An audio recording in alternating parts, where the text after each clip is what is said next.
the podcast, your weekly police news podcast, brought to you by two comedians, because why not? We got Ashton Womack. What up, gang? Right over here. I'm Jaffer Khan.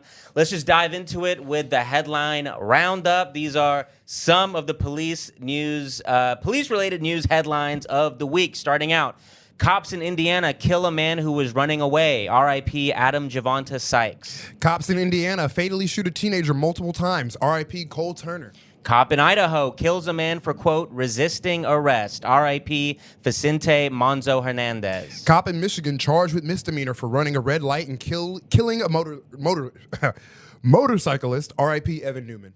Cop in California has been placed on leave for assaulting an elderly woman. Cop in Florida is charged with domestic violence. Cop in Missouri is charged with domestic violence. Cop in Connecticut is charged with domestic violence. Cop in Indiana is charged with domestic violence. Cop in Texas is charged with domestic violence. Cop in Ohio pleads guilty to domestic violence. Cop in Florida is arrested for indecent exposure. School cop in Pennsylvania arrested for child sex crimes. Cop in Minnesota pleads guilty to child sex crimes. Cop in Missouri pleads guilty to child sex crimes. Cop in Louisiana arrested for child porn. Cop in Massachusetts receives 18 months probation for possession of child porn. Cop in Tennessee kills a pet dog. Cop in Arkansas arrested for animal abuse. Cops in Utah mutilate a dead, unhoused man body. R.I.P. Jason Lloyd. Cop in Virginia who shot an unarmed man to death for stealing a pair of sunglasses has been sentenced to 3 years on a firearm charge.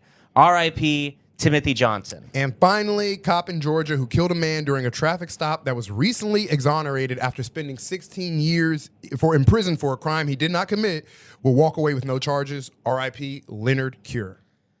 Goddamn. Yeah, this was a doozy, I like to say, of a week. So, yeah, wow. As usual, a lot of crazy shit there that most of it we're not going to go into detail because we are going to instead talk about more funny, absurd police stories. But all that shit, feel free to look it up because it's absolutely insane what cops are doing in America every fucking week. Wild. Absolutely wild. So let's start with this main story is going to relate to a viral video you probably have seen on your phone, but we're going to cover some context behind it, and then, more importantly, we're going to go to another story that's less talked about involving this very same sheriff that I think more of y'all need to be aware of. So let's start with the viral video.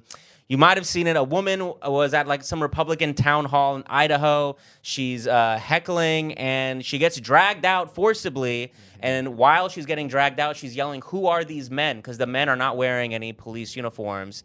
So let's cover that quickly using, we're going to be reading from the Spokesman Review. Teresa Borenpol was jeering local politicians on the town hall stage Saturday afternoon, along with other people in the auditorium at Coeur d'Alene High School. Not sure how to pronounce that. The event had been marketed on Facebook by the Kootenai County Republican Central Committee as a legislative town hall designed to give the public updates from local lawmakers. Borenpol, who ran as a Democrat for Idaho's House of Representatives in 2024, 2022, and 2020, was booing the participants along with other attendees at the meeting when Sheriff Norris, confronted her, identified himself, and told her to leave or she would be escorted out. Video from the event shows. That's not how you handle a heckler, by the way. All right, you're supposed to shut the heckler down, bro. You don't call the cops. Exactly. It's not how you go viral. But you know what you tell them? You tell them, "Hey, lady, I don't come to your town hall meetings and knock all the dicks out of your mouth." That is the art of stand-up comedy. It's not for everyone. Not everyone can master this art.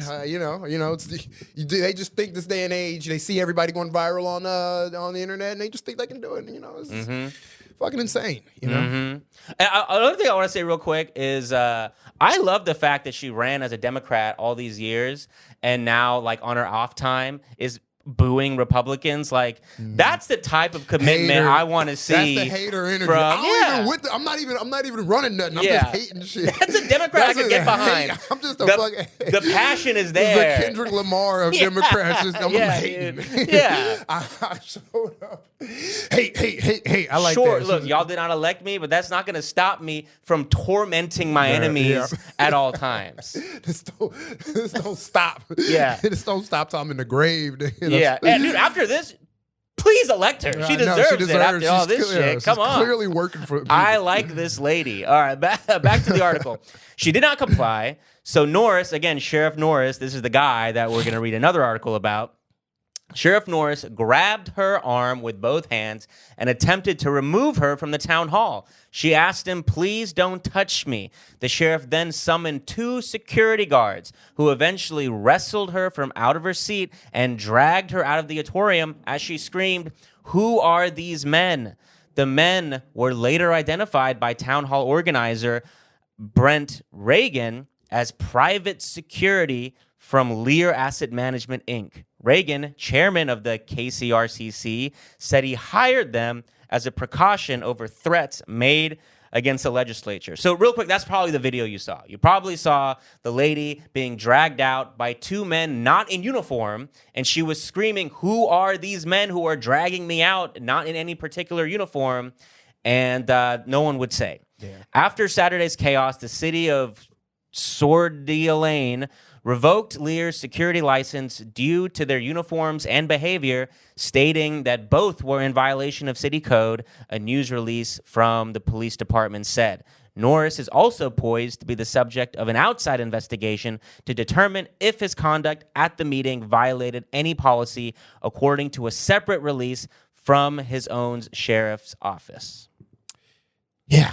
They're outsourcing. Cops are outsourcing their own work already. It's just like, damn, we give them millions of dollars. In exactly. And they're like, thank you for this money. I'm going to hire somebody to do my job. Yeah. I'm rich enough I don't got to do this no more. Thank you. I can, that's crazy. Yeah. I saw the video. I hated how, like, first off, it's like the one you type in Karen freakout video. It's like the one where the one video where the Karen is right. Like, it's like the one she's not freaking out at fucking Arby's. Like, this is the one that the Karen is the good guy. She's yelling at a politician. Yeah, she's like, politician. You signed up to be a politician. You signed up to get yelled at. I would, in fact, even go as far as not to stereotype her as a Karen and call her by her real name. Yeah, I know you gotta call her a Karen. Which is Teresa. Teresa, hold on. Let's put some respect on her name. Teresa Borenpol. Shout out to Teresa Boren. What he said. Close enough. We respect. That's the closest Ashton has come to respecting a white person so far on this podcast. And it was tough. I'm not gonna lie. It took a lot. It's a great honor for Teresa Borenpol. She was out here though. She was in these streets. I hated everybody at that town hall. There was another who I will refer to as a Karen. There's another white lady in that video. She was just cackling on the side, just like she was she was at a show. Yeah, and it was like. Some improv was happening next to her. She was like, and then she just continued on. I'm like, this lady's being like assaulted. Like this is like a whole thing happening. Yeah. This lady, like the whole crowd was against her. I mean, it was a Republican town hall. Okay, that makes absolute. Yes. They were on home turf, and Teresa and her crew were visitors. Yeah, that makes sense. Yeah. So can I go somewhere and just hire private security? And can my private security fight private security? Like what? You know, there's another word for this. They're private security. The other word that I'm thinking of. Yeah, goons. I was gonna say goons. He's sick. They're goons on them. Hold on. Are we going goon for goon? We going bad for bad? Hold up, my niggas. Dude. And then just it's crazy. Like they're all cops. Do it in the police uniforms. You gotta goonify it. Don't you have to have what? I'm assuming, because if it was me, I would assume if I don't see no badge or no authority. Exactly. What jurisdiction do you have? What laws? Who are you? Guess what I'm going to do? I'm going to invoke my right to self-defense. Exactly. And I'm going to start. Invoke your right to open up a can. Yeah. Or at least try to. Try your best. Yeah. We all got that right. But and they got their, what they did was illegal. Yeah. So they got their goon license revoked from the city. So the sheriff lost his business. But speaking of the sheriff, This is why I really wanted to talk about this story, because this Sheriff Norris is a very interesting and hilarious character. Here is an article from where he made headlines from a little over a year ago. This is from the Idaho Statesman.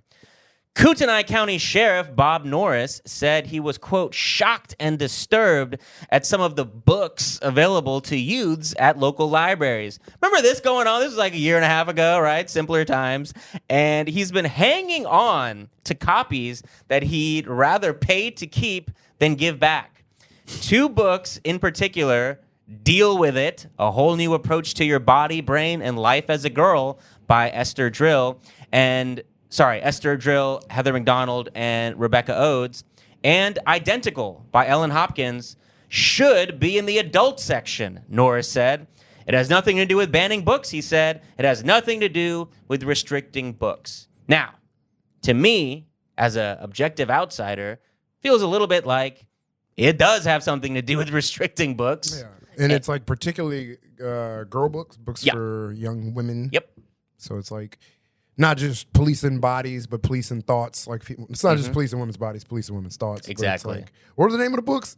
He was like, one is about, your a whole new approach to your body and your life as a girl, and the other is Identical. Identical is a novel about, it involves like sexual assault. This dude was going in the library, taking books, reading books, and being like, shit, she turning me on. Like, kids can't read Exactly. this. I gotta confiscate this. I'm gonna take these home for evidence. For evidence. So you need to return those books. Yeah. Pages all stuck together. This nigga's not returning those books, dog. Them books are at his house. But doesn't it like take away from like his like stature as like a feared sheriff, that he's spending his time like being afraid of children's books in the library, like going to sections of the library and being like, I'm outraged, I'm shocked and disturbed, and I'm frankly a little frightened. Honestly, this Harriet the Spy is radical, and I think something needs to be done. Yeah, I'm tired of all Harriets. Yeah, that's crazy. It's like that's his day. Shooting drug dealers and fucking exactly confiscating books from little girls. That's exactly damn. That's and he's going. Brainy. It's funny that he's like going outside the law. Like he's like the lamest Punisher cop in the world. He's like, I don't care if I gotta go inside or outside the law. These books about adolescent girls exploring their bodies are coming off the shelves one way or another. Breaking librarians' legs and shit. Yeah. Talk. It's the library. Exactly.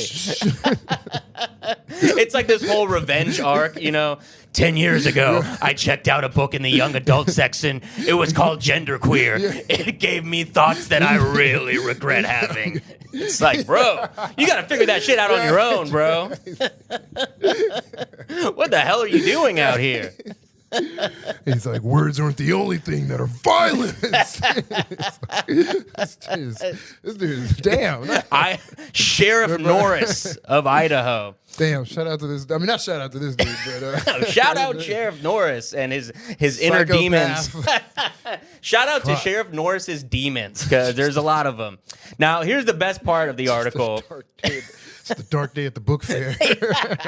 Dude, fuck yeah, this guy's life.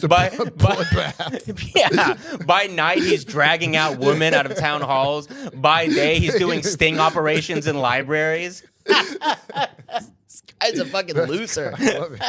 No, here's the best part of the article.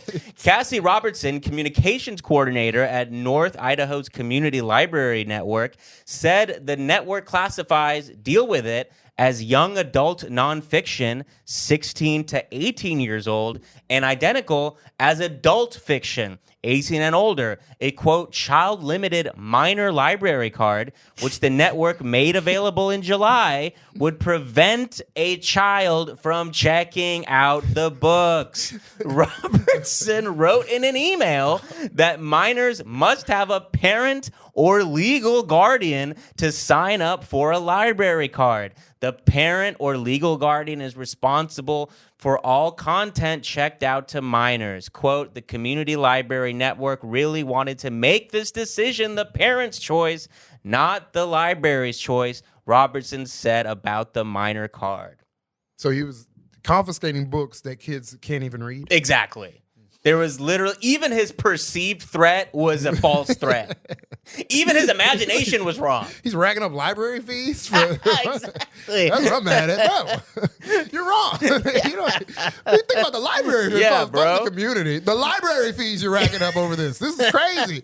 Over a wrong principle. You just lost your small Dude. business, your goon business. You know how many DVDs you can't rent out anymore? 'Cause that's where the only place you can rent DVDs is the library. Yeah, dude. As a person who used to visit the library quite often, that's a loss for him. I just know. And those books, those are innocent. He kidnapped innocent books. I know. They did nothing wrong. They weren't polluting minds of children. I'm telling you, he's reading them. I'm telling you, he's jerking off to one of them books. That a little horny. Yeah. We can't have children reading such exciting literature at such young and supple Whoa, age. anybody else getting hard reading this? Kids can't be fucking brick right now. The librarians are like, sir? Sir? What the fuck? Just bricked up in the nonfiction section. Oh, God. God, dude. Why do cops got to be such weirdos, dude? That's one of the themes of our show. Dude, is that besides being violent, racist psychopaths, there's a lot of crazy stuff that goes on in libraries. That I've seen some stuff happen in libraries. That's like the thing. Well, it's a refuge. That's the beautiful thing about the library. It welcomes everyone. I spent a solid 2 years in the public library, straight every day. Things go down. Cop confiscating books because he might be getting too horny is definitely one of them. It cracks the top five, and that's hard to do. The point is that's hard to do. So we're gonna move on here to an article. This is from a couple weeks ago. And I wasn't going to bring it up, but interestingly enough, it does relate to this theme that Sheriff Norris brings up with this sort of blurring of the line between public service of police officers and private security firms. And I don't know. Honestly, this is just hilarious. So we're going to go to WSMV in Nashville, Tennessee. In his first interview with WSMV4 Investigates, the owner of the security company accused by the state of putting the public at risk by creating, quote, imposter police, said he's done nothing wrong and vows to take legal action against the state if it tries to punish him. Jack Bird, another awesome name, the owner of Solarin Risk Management, sat down for his first interview with WSMV4 Investigates. Now, I'm going to do a really incredible dramatic reading of this hilarious interview. You're essentially accused of creating an environment when imposter police officers are working in Nashville, asked WSMV4 Investigates. It's vehemently not true, Bird responded. You are not a state-certified police officer. No. You have never gone to the academy. No. And yet you've worn police identification. Right. I want to ask, why do you think you can do that? You can do that because it's allowed under provisions in the law. There are plenty of examples of non-certified law enforcement in the state.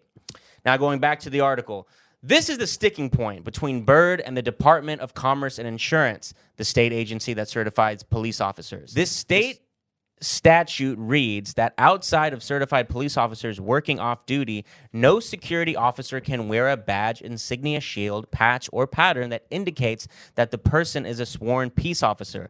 But Bird argues that the opinion from the Attorney General and the state Supreme Court reads that even non-certified officers like reserve officers or Davidson County Sheriff's deputies are, in fact, law enforcement.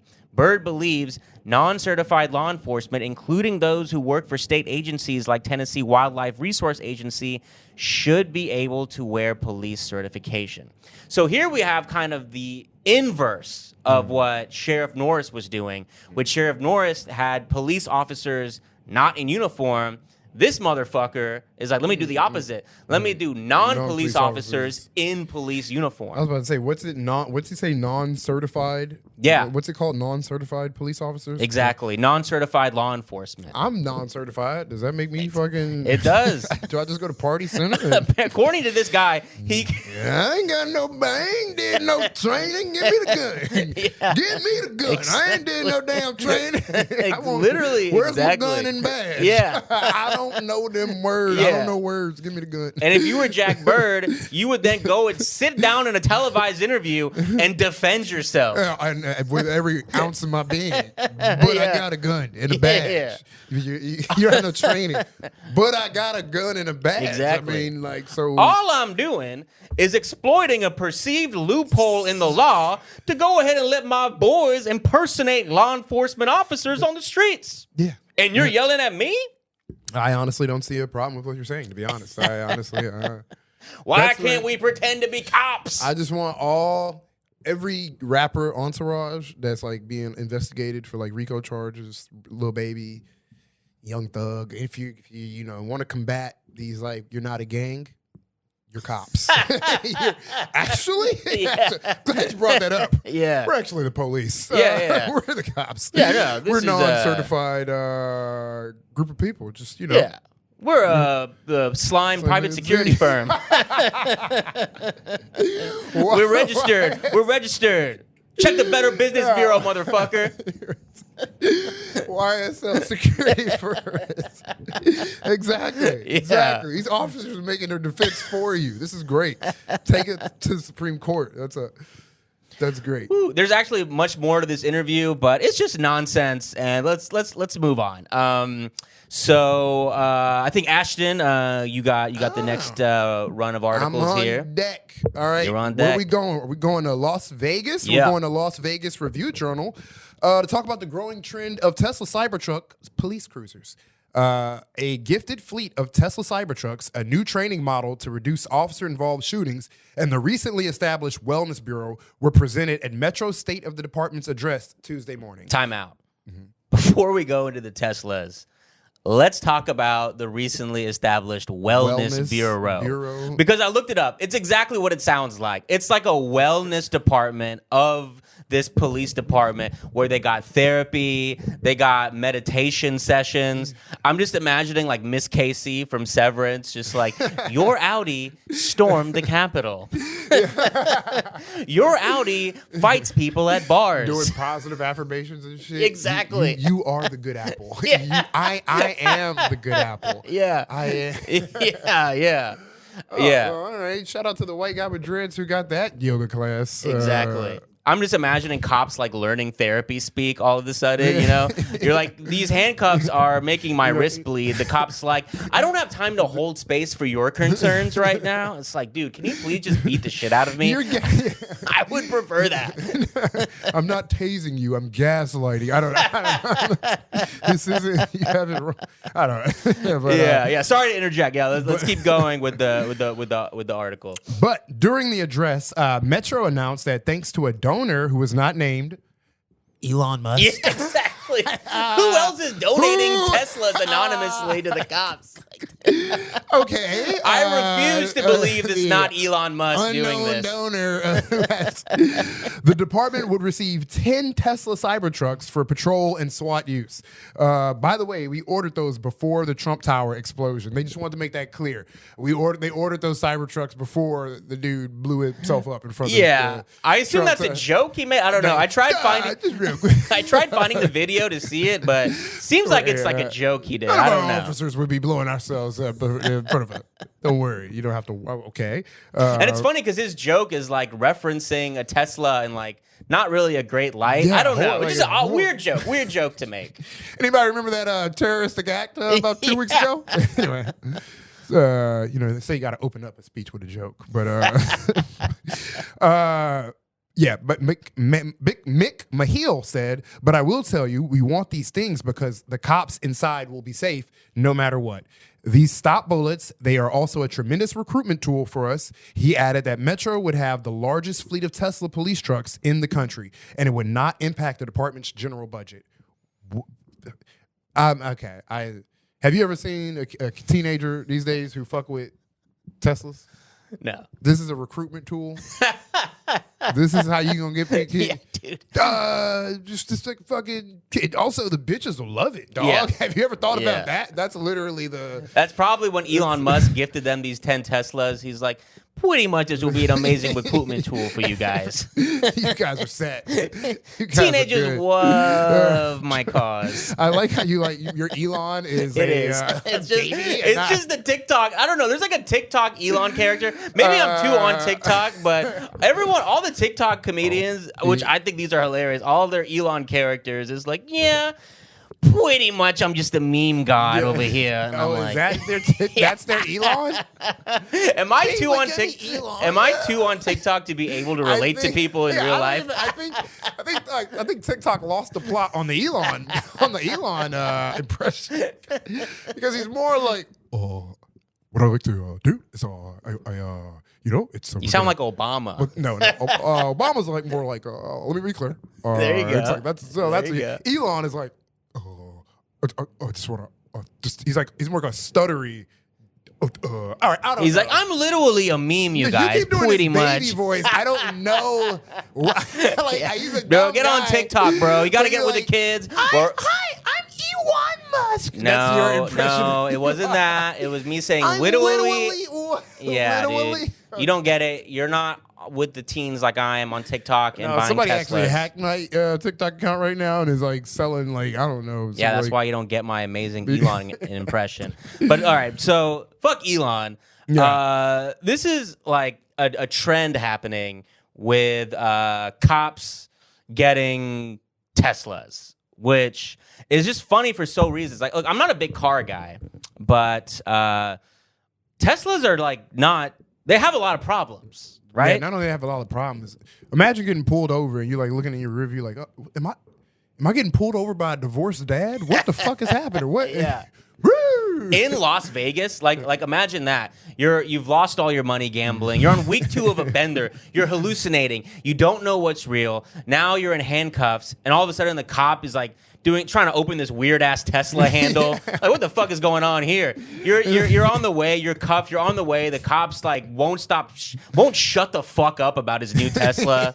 He's like, should we do the self-driving? We can do self-driving. Watch. My hands aren't on the wheel. You're like, bro, can you just kill me? Please. Can I go in like the fucking Wienermobile? Something less just douchey than this fucking car. Yeah. No, I would. These cars that regularly catch on fire, that are chopping people's fucking fingers off. That also, I want to mention, they said they're bulletproof. I looked it up. They're not that bulletproof. So cops, like, it's like they'll stop like 9mm bullets, but that's it. Like the weakest bullets. So cops, I'm looking out for y'all out there. Do not assume these are bulletproof. Do not drive in Grand Theft Auto style with a bunch of bad guys and think you're good.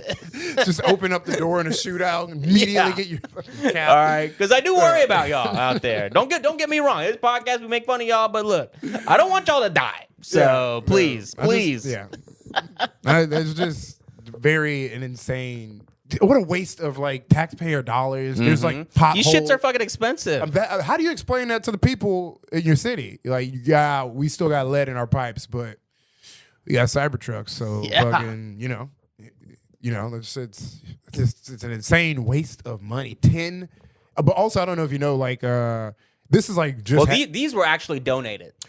So they get their donation Teslas from who knows who could have done this, but I wanted to make sure because but no, you're right. We are in our next article. We're gonna go into the departments that are purchasing these with taxpayer dollars. Yeah, because I'm just like, it's just a crazy. I hope I don't get pulled over. These cops are just like, I pulled you over. Show you this sick ass car I got, dog. Look at this shit. Oh my god, this shit's fucking bulletproof. Bow, bow. You see that shit? Can I go? Exactly. Sorry, yeah, you can go. Oh yeah, let's go on to the next article. Let's keep diving into this Tesla shit. Keep it going. Teslas are infamously not good as police cruisers, as Joffre said. So let's read from Torque Magazine, an article clearly from 2004. Torque Magazine? What? They're still around, bro. No, okay, all right. Welcome to the digital media age. Fucking Hub Magazine. Anyway, no, sorry. Torque Magazine, thank you. My Tesla Model Y police car is too cramped, too hard to charge, and too expensive to upfit with equipment. It's nearly unusable as a squad car. Here is the poignant story of a police department struggle with its Tesla Model Y, a vehicle purchased to comply with zero-emission mandates in California. The police officers who drive it express their frustrations, finding it nearly unusable in their daily operations. But hold on, let me interject real quick. I just want to take a beat about California mandating their police force to drive electric vehicles. I mean, this is like, California is like the epitome of, can I say libtarded? I don't know if I'm allowed to say that. You're half canceled. Good God, like that's their issue with the police. Like we got to make our hate crimes eco-friendly. we gotta make sure that when our cops are out here in California sweeping away homeless encampments, that they're not in these gas guzzlers. Yeah, they're not worried about cops putting knees on people. We're worried about their carbon footprints. That's exactly. That's what we're worried about. And like, how pissed off would you be as a cop? And now, because of fucking Gavin Newsom, you already fucking hate this guy. You have to do electric vehicles for your car. It's like, imagine that. Imagine you're a fucking white supremacist ass Nazi cop. You're a literal psychopath. And now you're being forced to drive an EV. Like, dude, I'll be fucking pissed. I know. What is it? Cops commit 40% of 40% of cops commit domestic violence. So it's like, you're driving your EV to go do DV? All right, that's the new slogan for Tesla. There you go. We got a new slogan working for you, Tesla. You have that. That's Elon. That's yours. Yeah. That wellness bureau is not really making a difference in the household. Not yet. All right, my bad. Let's get back. But, okay. According to a report from Automotive News, the financial burden of modifying Tesla vehicles for police use is significant. Some police departments in California, which purchased these electric cars to comply with zero-emission mandates, find them too cramped, too hard to charge, and too expensive to uplift with necessary equipment. The report says in Menlo Park, a few miles from Tesla's engineering office in Palo Alto, officers found their long-range Model Ys to be nearly unusable as squad cars because the seats can't accommodate their duty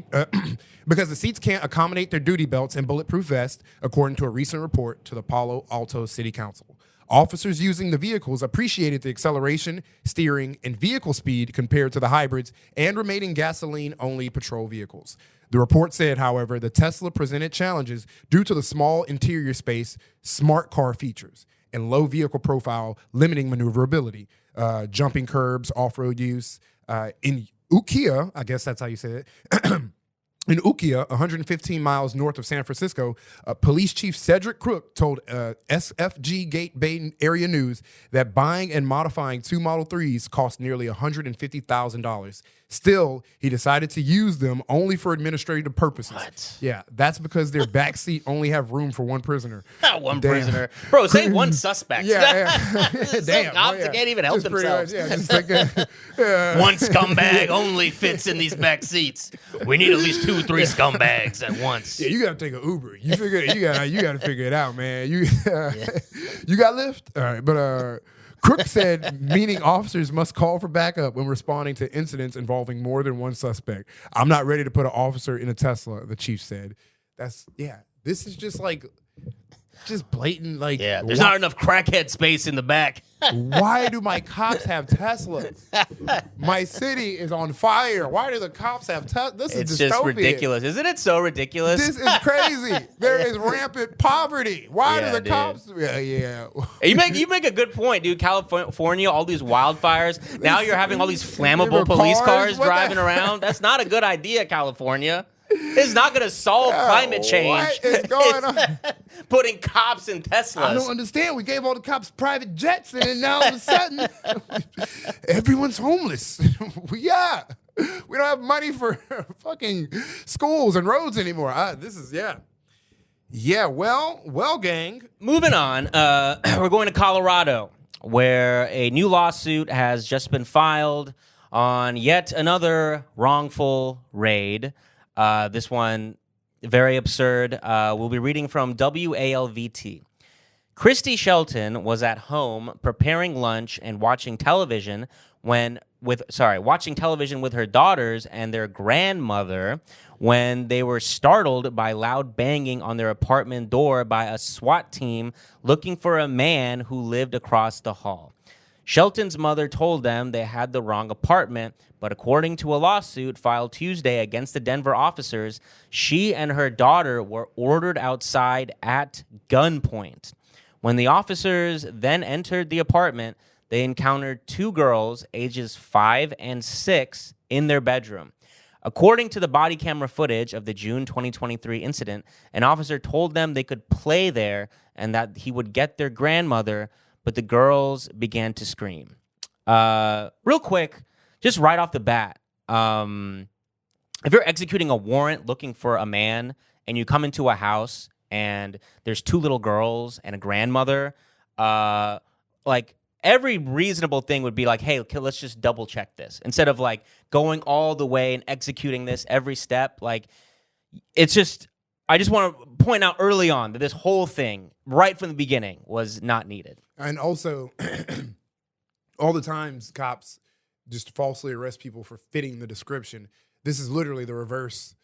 None of these people fit the description of who they're looking for, and they're still like, exactly. Yeah, they're still gonna do this. Yeah. So there's no. You can fit the description, or you could just be a grandma, like the exact opposite, and they're still going to harass you. There's a 4-year-old girl they put in the squad car to wait. It's like, it's just insanity.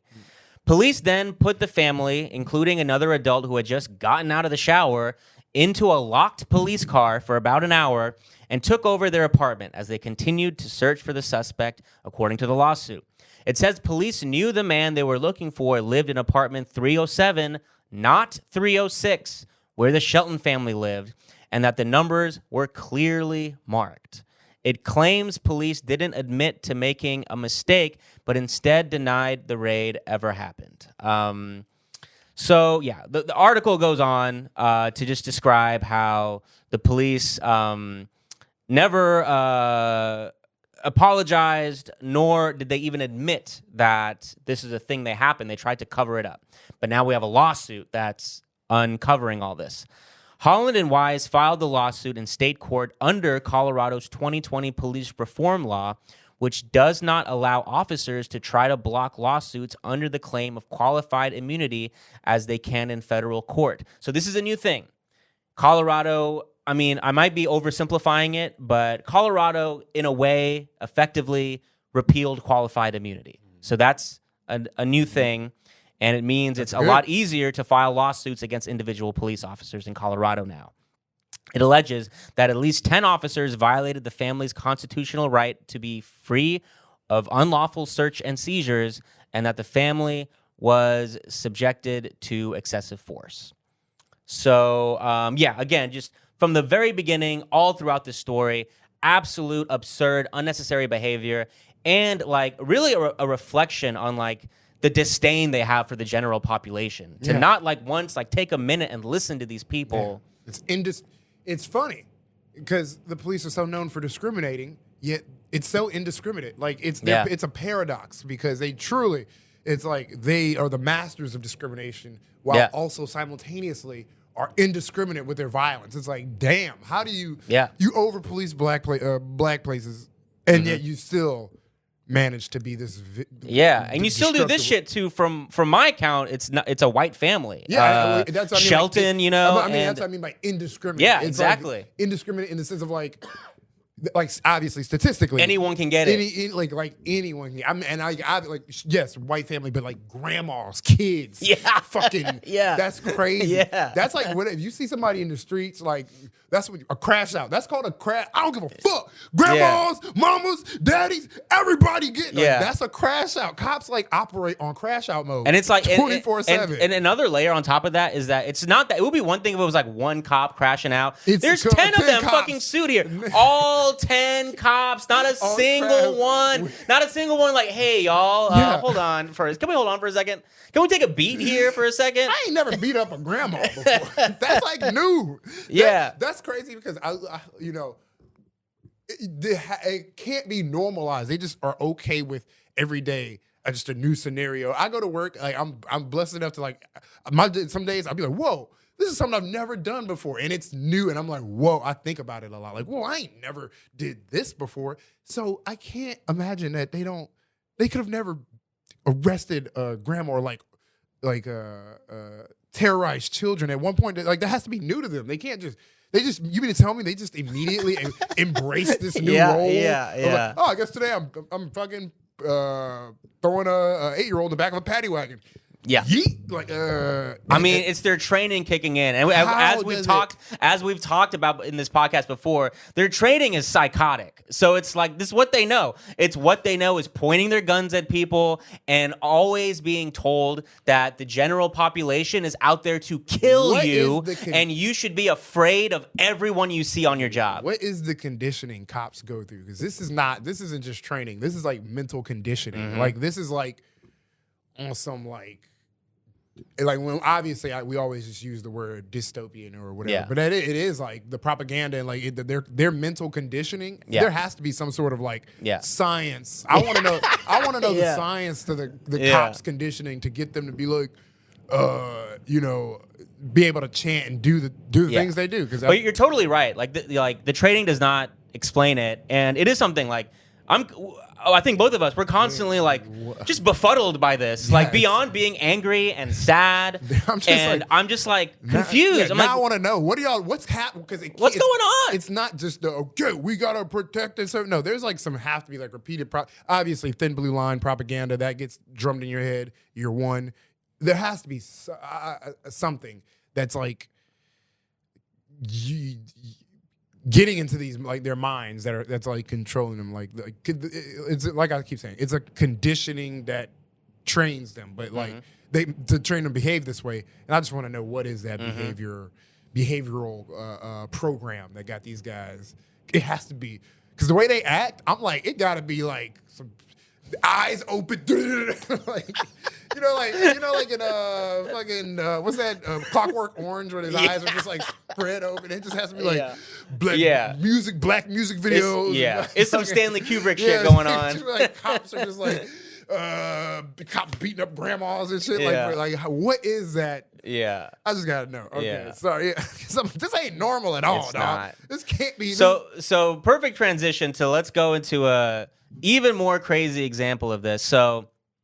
The article brings up that Colorado effectively repealed qualified immunity and are now more vulnerable to lawsuits. Well, we have a perfectly relevant recent case that involves this very topic in Colorado. So we last year we saw another person, a grandmother, a black grandmother, who had a very similar experience, and she successfully was able to sue because of Colorado recently repealing their qualified immunity laws. So we're reading now from NBC. A Colorado grandmother has won $3.76 million jury verdict after her home was mistakenly searched in a bungled 2022 SWAT raid for a stolen truck, guns, and an iPhone based on information from Apple's Find My Phone app. Damn, Meemaw. Well, exactly. I mean, what kind of Meemaw did they think they were dealing with stolen guns? I got a little bit more than candy in these titties. Yeah. And by the way, I'm going to mention a 5 foot tall grandmother. Not that. Like truly a Meemaw. Truly your favorite grandma that you love. That bakes cookies for you. Oh, damn. Cops were like, get on your knees. Say, take her wig. Damn. And her name is Ruby Johnson. Perfect, beautiful grandmother name. A jury sided with Ruby. She was born to be a grandma. She was. Ruby? Ruby Johnson, grandma ass. 5 foot tall. A jury sided with 5 foot tall, 78-year-old Ruby Johnson and determined Friday, or whenever this was, this article's like a year old, that Denver police Detective Gary Staub and Sergeant Gregory Bushy violated the state's constitution by, quote, hastily seeking, obtaining, and executing a search warrant on her home without probable cause or proper investigation. A SWAT team ransacked Miss Johnson's home of 43 years based on an alleged location ping from an iPhone's Find My Phone app that officers did not understand and for which they had no training. And it's like, bro, should we have Find My Phone fucking training for cops? Or should cops just not be fucking idiots? Like, how hard is it? It's not like some high-tech thing you need a course, like not even a PowerPoint presentation on how to properly understand Find My Phone app. Listen, I struggle with Find My iPhone, so I'm like, what the fuck are cops doing? Wait, I just assumed there were other devices they were using to search. I thought they had use the satellite. I watched CSI, I thought they had satellite. No. The triangulate. No. The triangulate. No. What it was they didn't even use the app. It was the guy who got his shit stolen. He showed him his phone. He's like, look, I did my Find My Phone app. Oh my God. And the cops were like, that's all we need. Click, clack. Investigation. Yes. So tanks, helicopters. Because it's a fucking SWAT team. Okay, I'm right? glad you said that, because I just thought cops were using I just thought they were reverting to apps at this point, and I was like, oh, we're fucked. Because I'm like, but it's worse. They're reverting on a person's app, secondhand apps. Yeah, that's worse. It's an app they're not even using. You're right. It's worse. There's a screenshot of an app. I just thought they were I thought they were replacing vital police tools with. We're no longer using the dispatch. I got the Citizens app right here. We're not doing premium. We're just gonna. True. That's a good point. The Find My Phone app is not a systemic problem. It's just that these cops are fucking idiots. It's like, okay, all right.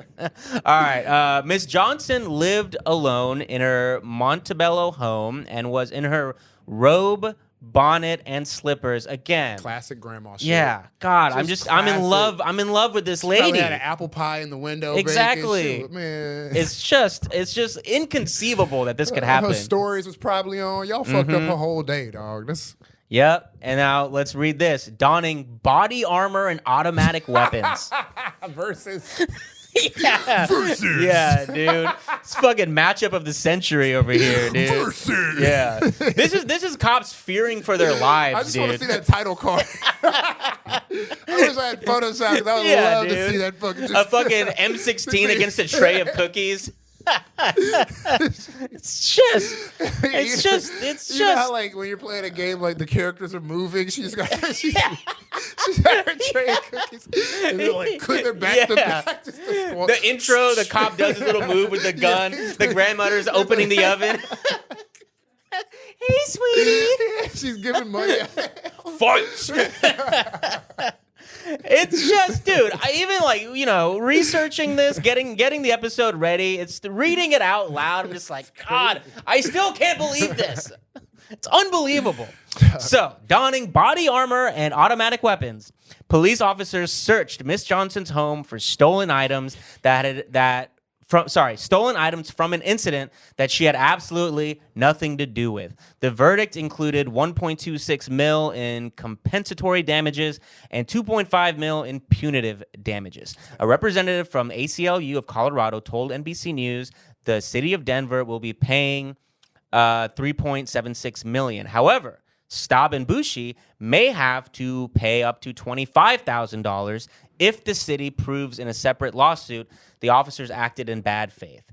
The warrant was issued for Johnson's home was based on a, quote, bare bones misleading affidavit issued in 2022. It was issued the day after a white truck was reported stolen from the parking garage of a Denver hotel. The owner told police that the truck contained 6 firearms, including a tactical military-style rifle, 2 drones, $4,000 cash, and an iPhone 11, according to the lawsuit. Staub interviewed the truck's owner, who said that he had used the Find My Phone app to search for his stolen belongings and that it had twice pinged Johnson's address the day before. Staub then used that claim as the basis for the raid. according to a copy of the affidavit obtained by NBC affiliate KUSA of Denver. The suit alleges there were problems relying on Apple technology. Staub allegedly failed to try to independently corroborate the alleged location of the stolen items. Also, the Find My Phone app is used to determine approximate locations and is, quote, not intended as a law enforcement tool, the lawsuit said. The area that was highlighted on the app as the possible location of the phone stretched at least 6 properties and 4 blocks, according to an image on the complaint that was also featured on the affidavit, blah, blah, blah. A statement from Denver police had said the SWAT team was involved, quote, due to allegations that 6 guns had been stolen and that may have been located in Miss Johnson's home. They thought this grandma had a Call of Duty weapon stash. Exactly. Like, she got 6 kills and got a free fucking... Exactly. Yeah, no, shout out to Granny. She got that $3 million. Yeah. She's going to be walking around with gold dentures. And it doesn't point it out in this particular article, but it does mention they were looking... all this stuff was inside the man's truck that was stolen, the white truck, right? When they go to her property, they don't see the white truck, right? That would be like one of the first indications to maybe like double check before you completely ransack this woman's house. Yeah. So I'm gonna give some more details that this article didn't mention. They completely destroyed this woman's house that she'd been living in for 42 years. When they wanted access to the garage to check for the car, she offered to give them access. No, they break down the garage door. They wanted access to the attic. She offered to open up the stairs for them. They break through the ceiling to get to the attic. So the level of what we see a lot with the cops, it's like a really fair, it's like a 50-50 split between being like, are they more stupid or are they more psycho? Because it's probably a all-encompassing little ball of crazy, all of it. Yeah.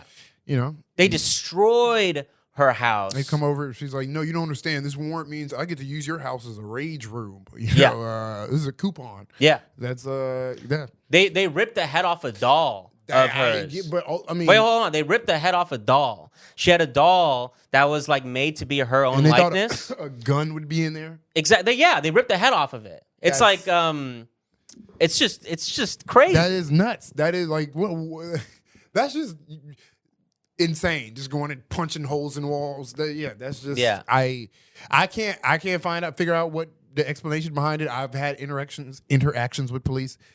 When I was a kid, we used to do, like, my dad was a carpenter. He worked for this company. They used to do evictions. It was the worst fucking thing in the world. We would just evict. His job was to take people's stuff out and put it in the house, and they would just be standing outside. It was like the worst job in the world, and I would just be there with him. And the cops would have to come because people would come, and obviously they're getting evicted, and they just be, you don't know what'll happen. Yeah. And every single time the cop would be like, "I hope they get pissed." And it's like, wow. Okay, let me take that back. I don't know. I'm going to say every single time. Yeah. I just remember very vividly this one time the cop was standing outside, and he was just like, I hope they come. I hope they do something, man. I'm waiting. And I was like, oh, my God. Yeah, I just remember it sticking with me being like, this guy wants them to be angry, which... Well, he probably, right before he left, he did his 2 steroid injections on each one of his butt cheeks. Yeah. And it's like, you don't want that shit to go to waste. I know. Yeah, it's like pre-workout. You're like, fuck, it's kicking in. Mm-hmm. Somebody's about to get strangled. Exactly. But and they show, sometimes instead of like a gang selling drugs, it's a 5-foot-tall grandma with cookies, and you can't, I guess the energy's still there. I don't know. Somebody's about to get this DDT. Yeah, somebody's. It's again like what we were saying earlier. It's fucking befuddling. It's bewildering. Yeah, or there's a segment of I don't know. I can't. I don't know. I'm like I don't know. I don't want to make any presumptions about society and civilization as a whole. Like, oh my God, or is this part of the human condition? Or you can do that if you want. Or is this you're free to do that? Is this a product of our own? I welcome your thoughts about human civilization. No, I mean I don't want to. I don't know if it's Western I mean, it is Western civilization. I'm like, it's just we're violent. We're it's kind of what we covet. Yeah, covet violence, and of course it's what we praise. Of course, our police force, our peace officers are fucking the most dangerous people we have around. So it kind of makes sense. Also, it makes sense. You're like, okay, if you're getting a police force, you're going to need people to stop the criminals. Say, like, logically, okay, I got to stop the bad guys. Well, I'm going to need somebody who's crazier than the bad guys. And then you get people who collection. Which is already bad logic. Yeah. It's already, question. Turns out, and then now on your side, you're like, wait. I've collected crazier than the bad guy on your side. So, maybe that's the first time I thought that out. Maybe that wasn't a good idea to collect worse people who think they could stop the kill. Oh, you need somebody who crazier than the killers? Yeah. That's me. Okay, yeah. Well, let's round this out. We would be remiss not to mention that this grandmother sued. She got $3 million. We're big fans of Ruby Johnson. We love her. This family, that the new lawsuit, we hope they get some justice, get some money. Regardless, as infuriating as these two SWAT team raids were, they ended with kind of a best case scenario in that no one was killed. Yeah. Because that is what we see happen way too often. I mean, we saw that with Breonna Taylor. She was a famous one, but it happens constantly. It happens regularly. It was one of our first episodes we covered in Kentucky, same state as Breonna Taylor. Again, with Kentucky, the DOJ came in a year later after that and now issued some like new standards for that particular Louisville Police Department. But guess what? A department right next door did the exact same fucking thing earlier this year to Doug Harless. R.I.P. to Doug Harless. They went to the wrong house and they fucking killed him. And this whole what's going to happen in this whole whack-a-mole system of reforming the police we have here in this country? Is the DOJ going to come in 3 years later and have some new guidelines for this other police department in Kentucky right next door to Louisville? Like, this is how we're going to fix the police? Like, no. Drip by drip by drip by drip. Like, that's crazy. Exactly. Well, in the year 2600, we'll probably have police reform solved by this way. We'll have a bunch of police departments with new guidelines. Yeah. All the guidelines in the world. Probably how we're sitting here like, this isn't going to work. This is actually our plan. If we just, that's probably, they don't have no actual plans to reform the police. Republicans are like, no reform. The Democrats are like, guidelines. And that's about as far as we can get with our two-party system when it comes to the police. Pretty apt. Yeah, they're fighting over guidelines. Whoa. Guidelines, it's a little strong language there. Even that's a little, whoa. Woo! You're getting a little close to the edge. It's rough. It's rough out here. But hey, that rounds it out for our main episode. Thank you for listening. And hey, tune in to our Patreon. This episode, we'll be covering another false facial recognition case and a update and look back on the Goon Squad coming out of Mississippi, which was a huge case from a couple years ago. We are now looking at some real systemic issues coming from that have not been addressed by really anyone in our government. So we'll be doing a little bit of a deep dive on that beyond our Patreon, which you should subscribe to. $5 a month. You get 4 bonus episodes a month. Please give us a 5-star rating. Yes. Help us grow. Like and subscribe, all that bullshit. Yeah. Help us. Help the algorithm. Help. We're trying. We could be doing red pill shit, all right? We could be interviewing Miami models. And being like, what was the last book you read? So, like and subscribe. Yeah. Thanks for listening. Appreciate you.